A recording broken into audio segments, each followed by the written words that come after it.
He has a heart, and he cares for each and every student. And I got an injury at the very end of last season, and he showed me that I can still do everything that I can do. He showed me that no matter how hard you try, that you're able to do whatever you want, because the pain is temporary. It may last for a minute, an hour, or days, or maybe even a year, but eventually it will subside.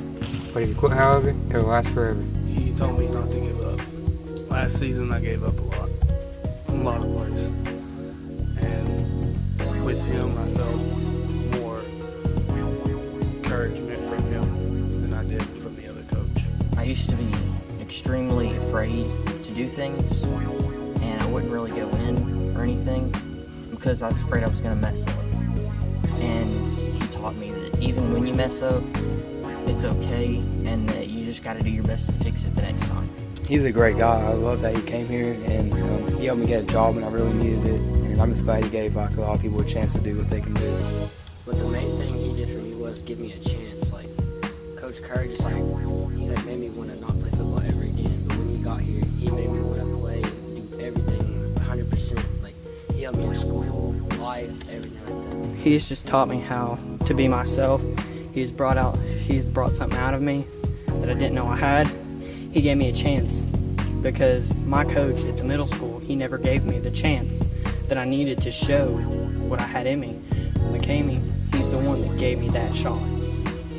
And he's just helped me through some of the harder times I've had in this little span of time that I've known him. I am so proud of this team to be 2-0 right now. Listen, I told you can't win them all if you don't win the first one. You can't win them all if you don't win the second one. Teams became a lot more disciplined. Definitely the discipline and like them showing that they care. This is the first game home for me in a long, long time. As a head coach, the first one, I played here, I sat where you were at, and then I coached a long time with Coach Gaylor. So it means a lot to me. Don't ever underestimate what he can do. Don't ever underestimate what this community can do for you. They're on our side. And I say that because we got to go out and give thanks back to them. The crowd and the community, how they were always loud and supportive. Great job, guys. We love it. 12th man in the stands. Great job. We appreciate you. The atmosphere was awesome. Everybody was intense. Honestly, I got chills. It was pretty amazing. The intensity on the sideline was excellent. I'm trying to tell you, bro, we keep this up next week, we're going to catch dubs all year, all season, bro. He also impacts the team as a whole. Feeling strong, and it's football time in Tennessee. Here's a guy being diagnosed with leukemia. He played at Oak Ridge. He coached with me. He's a young man with 3 young kids. So he's trying to cheer us up and me on about a game, and he's fighting for his life. It gives us so much motivation going into the next game. One of my most memorable moments was whenever he says, "The devil says you can't handle the storm." And that was our Seymour game. Satan whispers, you can't handle the storm. But the warrior says, I am the storm! We are the storm! Well, we are the storm. That would have to be, that motivated me, that got me pumped up. He gave us a story one time about a lady that went into an airport, and she had been to Russian stuff, and she wanted to stop and get something to eat, so she got a pack of cookies. And then while she was on her plane, she thought that a man that was 2 seats away from her, because there was an empty seat between them, she thought that he was eating her cookies. And in all reality, when she figured it out, she was eating his cookies. And it just kind of showed me how blindsided that everyone can be to things, and how really people seem to judge way more than they actually should. One of the most memorable moments that I had with him was that when we actually won our first game. And you didn't want it to stop. You just wanted to keep winning.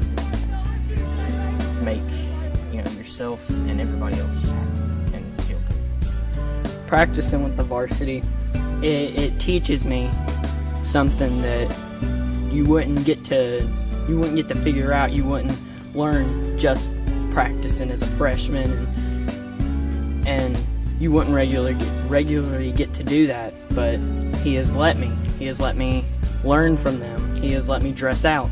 He has shown me something that I probably would never have gotten to feel if he wouldn't have gave me that chance.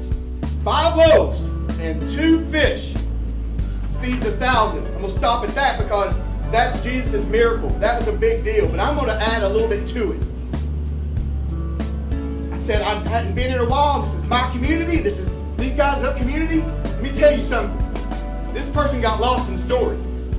There was a mother and a kid that wanted to go see this guy named Jesus. And she probably didn't have time for it. It was busy time, whatever. He's driving her crazy. And she says, okay, you can go, be safe, and let me make you a lunch.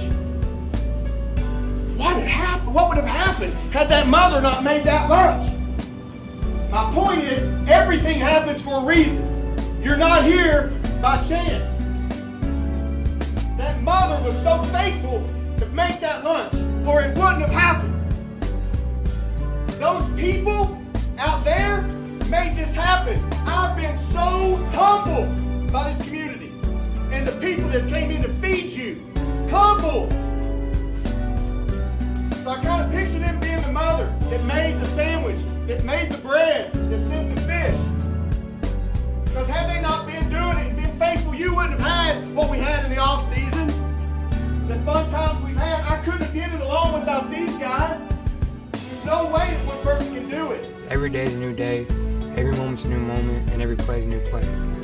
You live day by day, you live moment by moment, so you play each play like it's your last.